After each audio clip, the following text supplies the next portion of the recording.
Oh, hey, welcome to another edition of Socrates Explains Everything. My name is Socrates. I like to explain things. We're here in Athens, overlooking the Acropolis on Philopoulos Hill.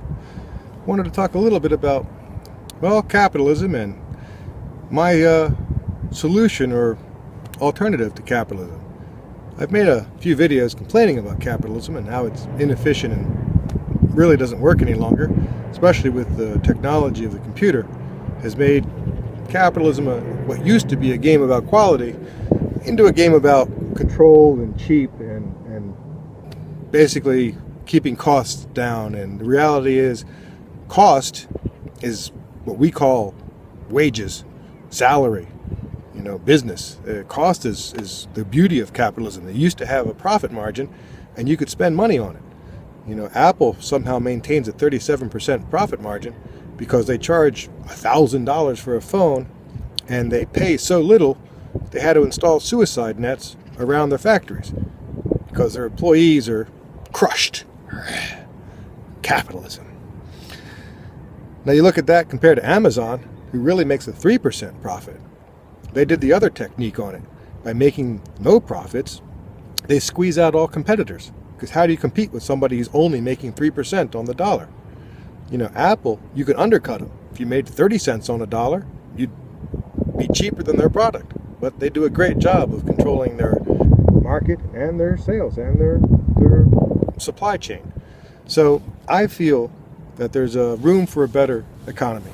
And basically, I feel, well, I'm trying to answer some questions that I've talked to some people and they've asked me to explain more about it. That's why we're doing this video today. As I looked at it, I tried to understand what was capitalism, what's its purpose, what does it do? It's primarily an exchange of value. Its biggest purpose, its biggest benefit, though, is that it's an incentive. And there was a time when it was an incentive that would allow you to make money and be profitable for your efforts. But it's not like that anymore. For the most part, they've crushed it down so hard that the only thing left incentivizing you in capitalism is starvation. That doesn't get the best out of people. In fact, it makes people spend their effort, their ability, that amazing human skill, intuition, inventiveness, to go around the system, if necessary illegally, but one way or the other. They just don't take part of the system anymore because the system doesn't offer them anything. So for me, the most important thing for a new economic system is that it has to encompass this thing called, I already lost the word for it, but encouragement. It has to involve incentive. Its incentive is what it needs to encourage. And that's the biggest thing that you have to capture in it at this point. So in the end, the incentive is the most important thing that we have to capture in the system. But of course, capitalism does more than just incentivize. Currently, it is the way we exchange goods and services. And I feel that technology has improved to the point where we no longer have to basically force people to try to scratch and figure out a way to make money.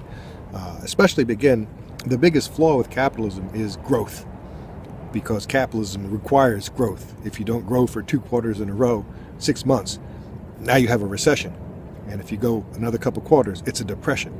So if you don't grow for a year, you're in a depression and the whole economy collapses and people starve. Why? Because the numbers don't add up. The farms still have food, oceans still have fish, you can still get crude oil out of the ground. It's just a question of the numbers.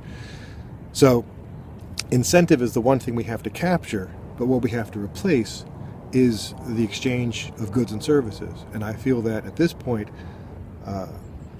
the transition is difficult, but I think the final point becomes a version of universal income because there is no longer any money, but society would then provide everybody a base level of existence. What I call the 5 pillars, which is food, shelter, clothing, medicine, and energy. And if you have those things, especially the first one, food, you have society. It's when the first one, food, collapses, society collapses within a matter of days. So the one thing we have to provide is subsistence, a way for people to live. I think the biggest threat would be overpopulation. So people should limit themselves to 1.5 babies per person. So 2 people could have 3 children, and you could then probably sell your child credit. I think population is really the only concern I have about this as a concept. So how does incentive work again if everything's for free? Well, I said a base existence would be free. We'd give you some form of housing and some form of food and some form of all these things. But to improve upon it, you would essentially be incentivized to be part of society. I think that there would be a combination of Google, Facebook, and Wikipedia, where you have a central repository, Big Brother for you terrified people, but we're part of Big Brother, you see. And that central repository would have all the most important tasks, and you could do things for value. In other words, by contributing your intelligence, your thoughtfulness, your creativity, and your time, you would be getting a value back, which you then could spend, in quotes, on a better lifestyle, per se. So what we need right now, because basically people just do made work, and the majority of the work is based on capitalism.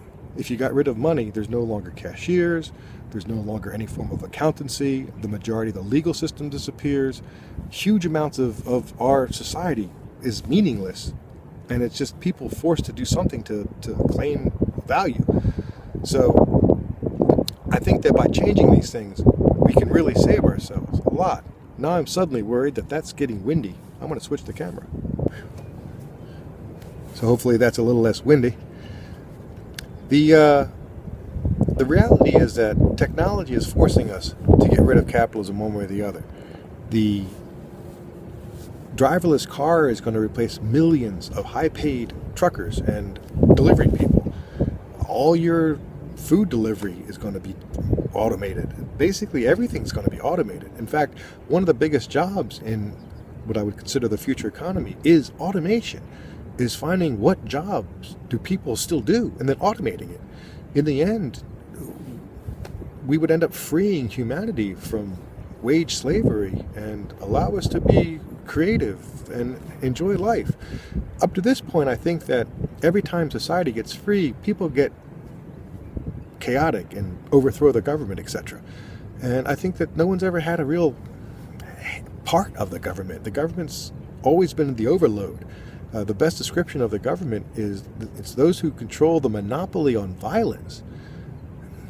And that's probably true. The government is the one that can send the police and the army and, the National Guard or whomever it is after you. They can put you in jail. The government controls the monopoly on violence. That's a real bad basis for society, I think. I think we could do better. The government should be he who helps the most, who does the most solutions. Because who are we afraid of? Other people? I mean, that's been our biggest threat because we're always in the law of the jungle. We're clawing and scratching. So this change is going to happen. Either it's going to collapse and we will be back in the jungle, which will be really, really foolish, sad, stupid, or we're going to evolve past this because that is the natural evolution of technology. And as far as how does one create it, it's difficult. It's a catch-22 because you would need a lot of money to do it in the first place. But the truth is, any business based on this would be so much more efficient that they would end up winning within capitalism as well. So it's a bit of a catch-22 because it would take a bunch of money to create this business that ran on the system. But once you had it, it would be so much more efficient than a capitalist system or capitalist business because you essentially wouldn't pay your employees. They would be part of the system. And then you would have also incentivized employees who would be giving as much input as they could. They would be helping, and that would change the world. At this point, employees, they don't help unless they have to.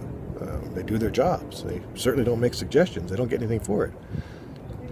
You could actually think of this system as a glorified suggestion box. The difference is that you get credit for your suggestions.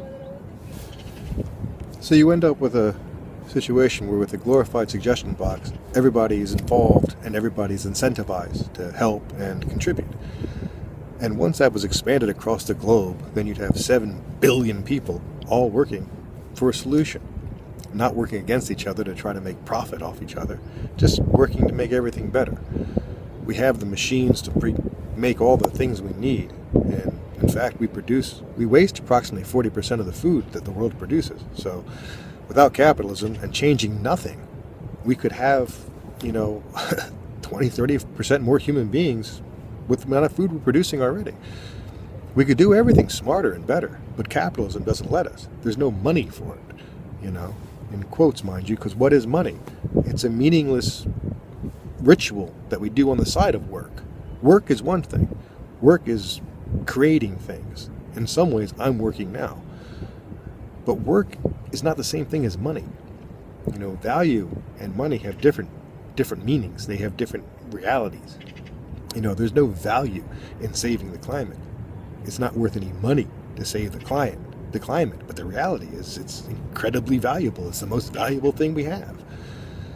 So at this point, the current system is going to change. It's just a question of how, when, and in what form will it take afterwards. I'm hoping it won't be chaos, which is what we've done every time up till now.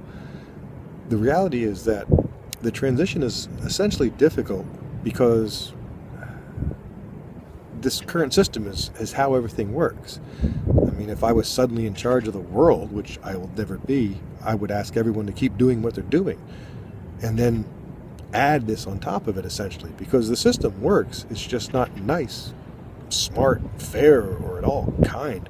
It's basically a version of psychopathy. Economic psychopathy is what it is. It has no morality and no caring for people or anything, the environment. It's all about what can you squeeze out for yourself, and it's a poor system. So what am I doing about it? Well, I don't have the billions of dollars that it would take to start something easily. I barely have a voice. So what I'm trying to do is get more of a voice.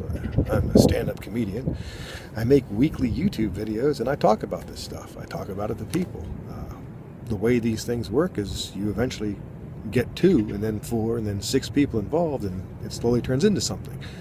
What I would like to do is somehow create the essence of the code, this glorified suggestion box. I think it's actually a product that you could sell within capitalism, because it would make your business more efficient. This idea is just basically another economic concept that does in fact make business more efficient, more competitive, and would win within capitalism. Even if you didn't give your employees anything else but some form of incentive to contribute more, you would change the world. The problem is it's expensive to implement change. It's expensive and risky to do things differently. The cheapest thing to do is throw garbage in the ocean.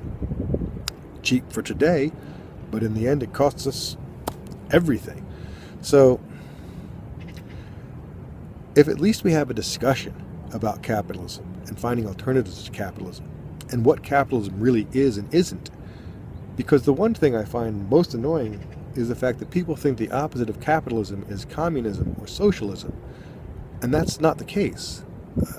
Communism and socialism and representative democracy are all political systems.